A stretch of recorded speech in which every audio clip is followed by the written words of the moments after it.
Cement বোঝাই ট্রাকের ধাক্কায় বোয়ালখালী উপজেলার বাংলাদেশ মুক্তিযোদ্ধা সংসদের বোয়ালখালীর কার্যালয় দেওয়াল ভেঙে চুরমার। চট্টগ্রাম শহর থেকে সিমেন্ট বোঝাই করা একটি ট্রাক বোয়ালখালী মুক্তিযোদ্ধা সংসদের সামনে পার্কিংয়ে দাঁড়ালে পাশের দেওয়াল ধাক্কা লেগে চুরমার হয়ে যায়।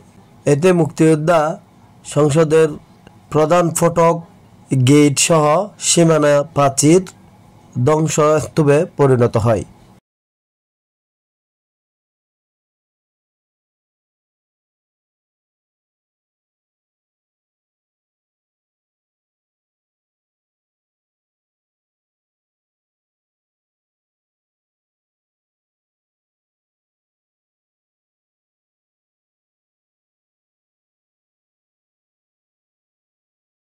पहले गाड़ी जो बात करे ना देखते वो तन नामी जाए गाड़ी थी ये ওনার মুক্তিযুদ্ধ অফিস না ये আমাদের অফিসটা ভাঙছে।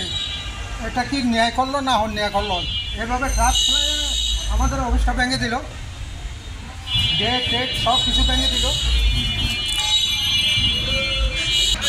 ইতিমধ্যে মুক্তিযোদ্ধা অফিসের সামনে একজন বীর মুক্তিযোদ্ধা শহীদ ভাই উনি আমাদের সামনে উপস্থিত হয়েছেন। উনি ক্ষোভ প্রকাশ করছেন ওনাদের এই অফিসটা এই ট্রাকের কারণে ভেঙে চুরমার হয়ে গেছে।